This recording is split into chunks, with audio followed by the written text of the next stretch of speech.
Hello children. और आप कैसे हैं? उम्मीद है कि आप सब स्वस्थ और सुरक्षित होंगे। Children, I am going to read and explain the second chapter of your book लालच बुरी बला है। द चैप्टर नेम इज़ लालच बुरी बला है। ये कहानी अलिफ लैला से ली गई है। प्रस्तुत कहानी मनुष्य के लालची स्वभाव की ओर संकेत करते हुए यह बताती है कि उसे जितना मिलता है उससे उसका मन नहीं भरता और उसकी अधिक पाने की लालसा बनी रहती है। इस अधिक की चाह में एक दिन वह अपना सब कुछ गंवा बैठता है। ये कहानी बाबा अब्दुल्ला बगदाद के खलीफा को सुना रहे हैं। कहानी सुनाते हुए वो कहते हैं, बाबा अब्दुल्ला ने कहा कि मैं इसी बगदाद नगर में पैदा हुआ। मेरे माँ बाप मर गए तो उनका धन उत्तराधिकार में मैंने पाया, मतलब उनका धन विरासत में उन्होंने पाया।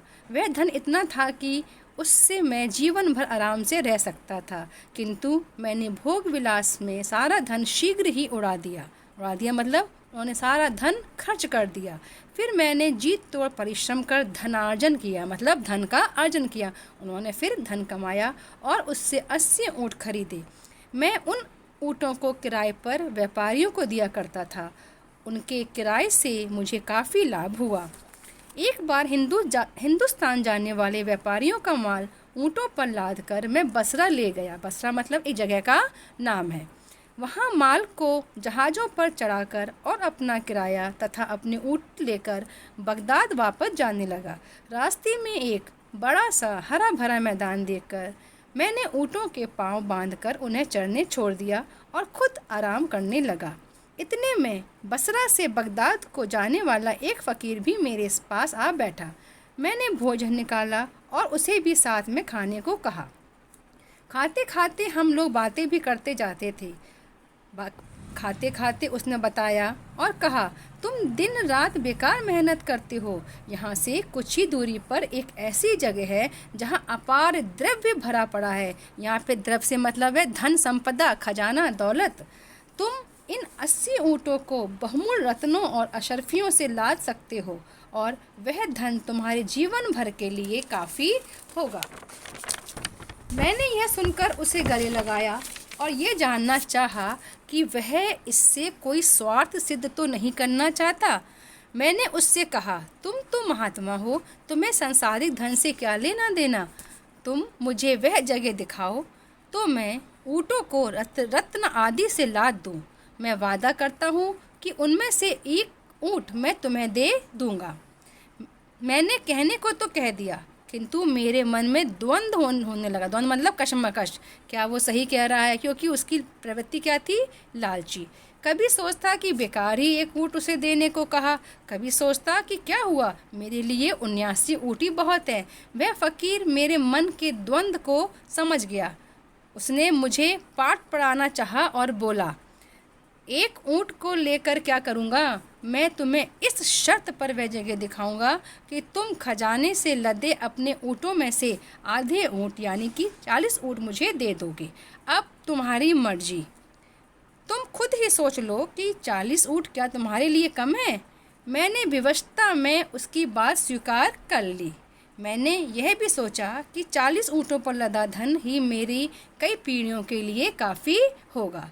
अब उसके लालची स्वभाव ने उसको ये मजबूर कर दिया कि वो फ़कीर की बात मानने के लिए विवश हो गया। हम दोनों एक अन्य दिशा में चल पड़े। एक पहाड़ के तंग दर्रे से निकलकर हम लोग पहाड़ों के बीच एक खुले स्थान में पहुँचे। वह जगह बिल्कुल सुनसान थी। फ़कीर ने कहा, ऊँटों को यहीं बिठा दो और मेरे साथ आओ। मैं ऊँटों को बिठाकर उसके साथ गया। कुछ दूर जाकर फ़कीर ने सूखी लकड़ियाँ जमा करके चकमक पत्थर से आग निकाली और लकड़ियों को सुलगा दिया मतलब उन लकड़ियों को जला दिया। आग जलने पर उसने अपनी झोली में से एक सुगंधित द्रव्य निकालकर आग में डाला। उसमें से धुएं का एक ज़बरदस्त बादल उठा और वह एक ओर चलने लगा। वह बादल एक दिशा की ओर चलने लगा और कुछ दूर जाकर वह बादल फट गया और उसमें से एक बहुत बड़ा टीला दिखाई दिया। जहाँ हम थे वहाँ से टीले तक एक रास्ता भी बन गया। हम दोनों उसके पास पहुँचे तो टीले में एक द्वार दिखाई दिया। द्वार मतलब दरवाज़ा। द्वार से आगे बढ़ने पर एक बड़ी सी गुफा मिली जिसमें जिन्नों का बनाया हुआ एक भव्य भवन दिखाई दिया। वह भवन इतना भव्य था कि मनुष्य उसे बना ही नहीं सकते थे। अर्थात जो वह भव्य भवन था वह जिन्नों के द्वारा बनाया गया था। हम लोग उस भवन के अंदर गए तो देखा कि उसमें असीम द्रव्य भरा हुआ था। अशर्फियों के एक ढेर को देखकर मैं उस पर ऐसे झपटा जैसे किसी शिकार पर कोई शेर झपटता है। मैंने ऊँटों की खुर्जियों में अशर्फियाँ भरनी शुरू करी। खुर्जियाँ मतलब जो पशुओं के पीठ पर जो थैला बंधा होता है जिसमें वो लोग सामान भरते हैं, तो उन लोगों ने भी ऊँट की खुर्जियों में अशर्फियाँ भरनी स्टार्ट कर दी। फ़कीर भी द्रव्य संग्रह करने लगा। द्रव्य मतलब धन संग्रह करने लगा, किंतु वह केवल रत्नों को भर रहा था। उसने मुझे भी अशर्फियों को छोड़कर केवल रत्न उठाने को कहा, क्योंकि रत्न छोटे होते हैं और वो कम स्पेस लेते हैं। मैं भी ऐसा ही करने लगा। हम लोगों ने सारी खुर्जियाँ मतलब सारी थैलियाँ भमूल रत्नों से भर ली।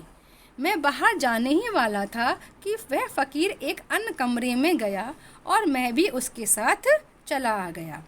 उसमें भांति मतलब तरह तरह की स्वर्ण निर्मित मतलब सोने से बनी वस्तुएं रखी थी। फ़कीर ने सोने की एक संदूकची खोली। संदूकची मतलब छोटा सा सोने का बक्सा खोला। उसमें से लकड़ी की एक डिबिया निकाली और उसे खोलकर देखा। उसमें एक प्रकार का मरहम रखा हुआ था। मरहम मतलब दवाई, एक ऑइंटमेंट। उसने डिबिया बंद करके अपनी जेब में रख ली। फिर उसने आग जलाकर अपने सुगंधित द्रव्य डाला और मंत्र पढ़ा, जिससे वह महल, गुफा एवं टीला सब कुछ गायब हो गया जो उसने मंत्र बल से पैदा किए थे। अब हम लोग उसी मैदान में आ गए थे जिसमें मेरे ऊँट बंधे हुए थे। हमने सारे ऊँटों को खुर्जियों से लादा और वादे के अनुसार आधे आधे ऊँट बांटकर फिर उस तंग दर्रे से निकले जहाँ से होकर हम लोग आए थे। बसरा और बगदाद के मार्ग पर पड़ने वाले मैदान में पहुंचकर मैं अपने 40 ऊँट लेकर बगदाद की ओर चला और फ़कीर अपने 40 ऊँट लेकर बसरे की ओर चलने लगा। मैं कुछ ही कदम चला था कि शैतान ने मेरे मन में लोभ भर दिया। शैतान मतलब लालच ने, मेरी लालची प्रवृत्ति ने फिर मेरे मन में लालच भर दिया और मैंने पीछे की ओर दौड़कर फ़कीर को आवाज़ दी। वह रुका तो मैंने कहा, साईं जी, आप तो भगवान के भक्त हैं, आप इतना धन लेकर क्या करेंगे? आपको तो इससे भगवान की आराधना में कठिनाई होगी। अगर आप बुरा न माने तो मैं आपके हिस्से में से 10 ऊँट और ले लूँ। आप तो जानते ही हैं कि मेरे जैसे संसारिक लोगों के लिए धन का महत्व होता है। फ़कीर इस पर मुस्कुराया और बोला, अच्छा 10 ऊँट और ले जाओ। जब फ़कीर ने अपनी इच्छा से बगैर हिल्ला हुज्जत किए, हिल्ला हुज्जत मतलब क्या होता है? बहस किए, उसने बाबा अब्दुल्ला से कोई बहस नहीं की और उससे अपने 10 ऊँट दे दिए। जब उसने मुझे 10 ऊँट दे दिए तो मुझे और लालच ने धर दबोचा और मैंने सोचा कि इससे 10 ऊँट और मांग लूँ। इसे तो कोई फ़र्क ही नहीं पड़ता। अतएव मैं उसके पास फिर गया और बोला, साईं जी, आप कहेंगे कि यह आदमी मुझे बार बार परेशान कर रहा है, लेकिन मैं सोचता हूँ कि आप जैसे संत महात्मा 30 ऊँटों को भी कैसे संभालेंगे। इससे आपकी साधना आराधना में बहुत विघ्न पड़ेगा, मतलब आपकी पूजा पाठ में बहुत विघ्न पड़ेगा कि आप पूजा पाठ करेंगे कि इन ऊँटों की सेवा करेंगे। तो इनमें से 10 ऊँट मुझे और दे दीजिए। फ़कीर ने फिर मुस्कुरा कर कहा, तुम ठीक कहते हो भाई, मेरे लिए 20 ऊँट ही काफ़ी हैं, तुम 10 ऊँट और ले लो। 10 ऊँट और लेकर मैं चला, किंतु मुझ पर लालच का भूत बुरी तरह सवार हो गया था। यह समझो कि वह फ़कीर ही अपनी निगाहों और अपने व्यवहार से मेरे मन में लालच पैदा किए जा रहा था। मतलब यहाँ पे इसका मतलब क्या है कि महात्मा दानी था, वो बिना किसी बहस को उसको देता जा रहा था और बाबा अब्दुल्ला उससे मांगता जा रहा था। मैंने अपने रास्ते से पलटकर पहले जैसी बातें कहकर और 10 ऊँट उससे मांग लिए। उसने हंसकर यह बात भी स्वीकार कर ली और 10 ऊँट अपने पास रखकर 10 ऊँट मुझे और दे दिए। किंतु मैं अभागा, भागा मतलब बेचारा, इतनी से भी संतुष्ट ना हुआ। मैंने बाकी 10 ऊँटों का विचार अपने मन से निकालना चाहा, किंतु मुझे उनका ध्यान बना रहा। मैं रास्ते से लौटकर एक बार फिर उस फ़कीर के पास आया और बड़ी मिन्नतें करके बाकी के ऊँट भी उससे मांगे। वह हंसकर बोला, अरे भाई, तेरी तो नियति नहीं भरती। अच्छा, ये बाकी 10 ऊँट भी ले जा, भगवान तेरा भला करे। इस प्रकार उसने उसके सारे ऊँट मांग लिए। सारे ऊँट पाकर भी मेरे मन का खोट न गया। खोट मतलब लालच। मैंने उससे कहा, साईं जी, आपने इतनी कृपा की है तो बस वह मरहम की डिबिया भी मुझे दे दीजिए जो आपने जिन्नों के महल से उठाई थी। इस पर उसने कहा, मैं यह डिबिया नहीं दूंगा। अब मुझे उसका लालच हुआ। मैं फ़कीर से उसे देने के लिए हुज्जत करने लगा। हुज्जत मतलब तर्क वितर्क करने लगा, बहस करने लगा। मैंने मन में निश्चय कर लिया कि यदि फ़कीर ने अपनी इच्छा से वह डिबिया नहीं दी तो मैं ज़बरदस्ती करके उससे डिबिया ले लूँगा। मेरे मन की बात को जानकर फ़कीर ने वह डिबिया भी मुझे दे दी और कहा, तुम डिबिया ज़रूर ले लो, लेकिन यह ज़रूरी है कि तुम इस मरहम की विशेषता समझ लो। अगर तुम इसमें से थोड़ा सा मरहम अपनी बाईं आँख में लगाओगे, किस में लगाओगे? बाईं आँख में लगाओगे, तो तुम्हें सारे संसार के गुप्त कोश मतलब खजाने दिखाई देने लगेंगे। अगर तुमने इसे अपनी दाहिनी आँख में लगाया तो तुम सदैव के लिए अपनी दोनों आँखों से अंधे हो जाओगे। मैंने कहा, साईं जी, आप तो इस मरहम के पूरे जानकार हैं, आप ही इसे मेरी आँख में लगा दीजिए। फ़कीर ने मेरी बाईं आँख बंद की और थोड़ा सा मरहम लेकर पलक के ऊपर लगा दिया। मरहम लगाते ही वैसा ही हुआ जैसा उस फ़कीर ने कहा था, यानी कि दुनिया भर के गुप्त और भूमिगत मतलब ज़मीन के अंदर गड़े धन कोश मुझे दिखाई देने लगे। अब मैं लालच में अंधा तो था ही। मैंने सोचा कि अभी और कई खजाने होंगे जो नहीं दिखाई दे रहे हैं। मैंने दाहिनी आँख बंद की और फ़कीर से कहा, इस पर भी मरहम लगा दो ताकि बाकी जो खजाने हैं वो भी मुझे दिखाई देने लगे। फ़कीर ने कहा, ऐसी बात ना करो, अगर दाहिनी आँख में मरहम लगा तो तुम हमेशा के लिए अंधे हो जाओगे। वैसे तो वो स्वार्थ में अंधा हो ही गया था। मेरी अकल पर पर्दा पड़ गया था। मैंने सोचा कि फ़कीर मुझे धोखा दे रहा है। यह भी संभव है कि दाहिनी आँख में मरहम लग जाने से मुझे उस फ़कीर की शक्तियों के रहस्य मालूम हो जाएं। वह फ़कीर बार बार कहता रहा कि यह मूर्खता भरी जिद छोड़ो और मरहम को दाईं आँख में लगवाने की बात ना करो, किंतु मैं यही समझता रहा कि वह स्वार्थवश ही मेरी दाईं आँख में मरहम नहीं लगा रहा है। वो सोच रहा था कि इसमें फ़कीर का कोई स्वार्थ है। उसने मुझसे कहा, उसने मतलब किसने? फ़कीर ने बाबा अब्दुल्ला से कहा, भाई तू क्यों जिद कर रहा है?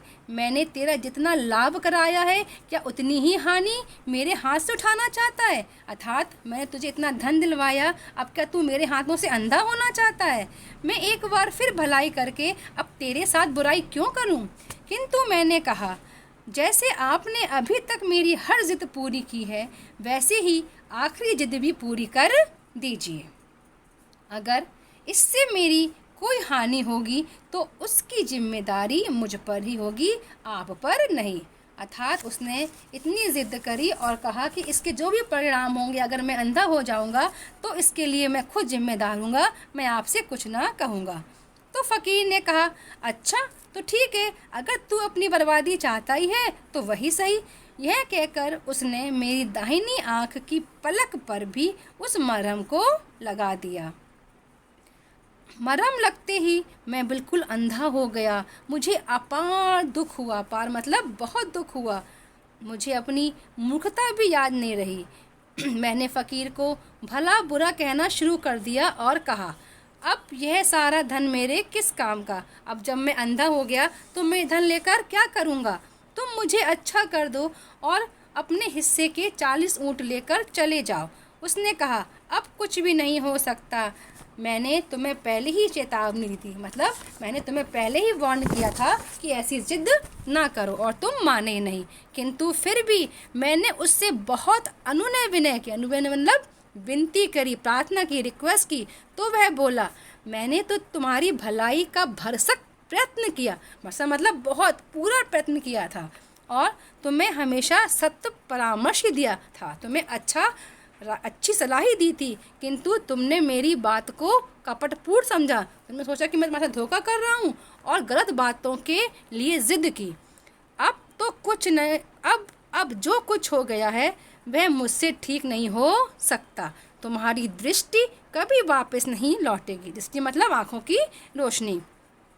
मैंने उससे गिड़गिड़ाकर कहा, साईं जी, मुझे अब कोई लालच नहीं रहा। आप शौक से सारी धन संपदा और मेरे सभी 80 ऊँट ले जाइए, सिर्फ मेरी आंखों की ज्योति वापस लौटा दीजिए। उसने मेरी बात का कोई उत्तर नहीं दिया, बल्कि सारे 40 नहीं, सारे 80 ऊँट लेकर और उन पर लदी हुई संपत्ति लेकर वह बसरा की ओर चला गया। ऊँटों के चलने की आवाज़ सुनकर मैं चिल्लाया, अरे साईं जी, इतनी तो कृपा कर दीजिए कि इस जंगल में ऐसी दशा में मुझको ना छोड़िए। मैं अंधा हूँ, मुझे इस दशा में जंगल में ना छोड़िए, अपने साथ मुझे भी ले चलिए। रास्ते में कोई व्यापारी बगदाद जाता हुआ मिलेगा तो मैं उसके साथ हो लूँगा। किंतु उसने मेरी बात ना सुनी और चला गया। अर्थात फ़कीर ने उसकी बात नहीं सुनी और वो 80 ऊँटों को लेकर उसको वहीं छोड़कर बसरा चला गया। अब मैं अंधेरे में इधर उधर भटकने लगा। मुझे मार्ग का भी ज्ञान न था कि पैदल ही चल देता। अंत में थक कर गिर गया और भूख प्यास से तड़पने लगा। सौभाग्य से दूसरे दिन व्यापारियों का एक दल बसरा से बगदाद को जाते हुए उस मार्ग से निकला। किस मार्ग से? जिस मार्ग पर वो अब्दुल्ला भूख प्यास से तड़प कर गिर गया था। वे लोग मेरी हालत पर तरस खाकर मुझे बगदाद ले आए। अब मेरे सामने इसके अलावा कोई रास्ता नहीं रहा कि मैं भीख मांगकर पेट पालूं। अब उसको लगा कि अब उसको अंधा हो गया, अब तो ना उसके पास धन है ना दौलत है, तो वो क्या करेगा? सिर्फ उसको भीख मांग कर ही अपना जीवन का गुजारा करने लगेगा। लेकिन उसने ऐसा नहीं किया। मुझे अपनी लालच और मूर्खता का इतना खेद हुआ। खेद मतलब उसको अपनी लालची प्रवृत्ति पर इतना दुख हुआ कि उसने ये कसम खा ली कि अब वो किसी से भीख नहीं लेगा। और उसने अपनी ये कहानी जाकर खलीफा को सुनाई और खलीफा से भी उसने प्रार्थना की कि वो उसकी मदद करे। उसकी दर्द भरी कहानी सुनकर खलीफा ने कहा, तुम अपनी हालत के लिए खुद जिम्मेदार हो अब्दुल्ला, अल्लाह तुम्हें माफ़ करे। अब तुम जाकर सारी भिक्षुक मंडली को अपना वृतांत बताओ ताकि सभी को मालूम हो कि लालच का क्या फल होता है। उसने कहा, ठीक है, अब तुम भीख मांगना छोड़ दो और मेरे खजाने में से तुम्हें हर रोज़ 5 रुपये मिला करेंगे और ये व्यवस्था तुम्हारे जीवन भर के लिए होगी। खलीफा ने कहा कि तुम्हें भीख नहीं मांगनी पड़ेगी, मैं तुम्हें अपने खजाने से हर रोज़ जीवन पर 5 रुपये दूंगा, लेकिन तुम्हें अपनी कहानी सारे भिक्षुक लोगों, सारी संतों को, सबको जाकर सुनानी पड़ेगी ताकि सब लोगों को ये मालूम पड़े कि लालच का फल क्या होता है।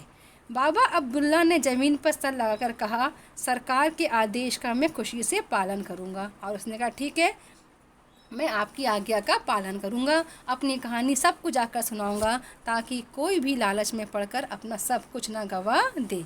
तो बच्चों, ये कहानी अलिफ लैला से ली गई थी। तो ये तो था आपके पाठ का एक्सप्लेनेशन। अब आप एक बार इस पाठ को स्वयं पढ़िएगा व इसके शब्द अर्थ व याद भी करिएगा व अपनी नोटबुक में भी लिखिएगा। Now children, I am also sending one assignment to you. So tomorrow we will discuss the rest of the exercises of the books and the assignment. Till then, bye bye and have a nice day.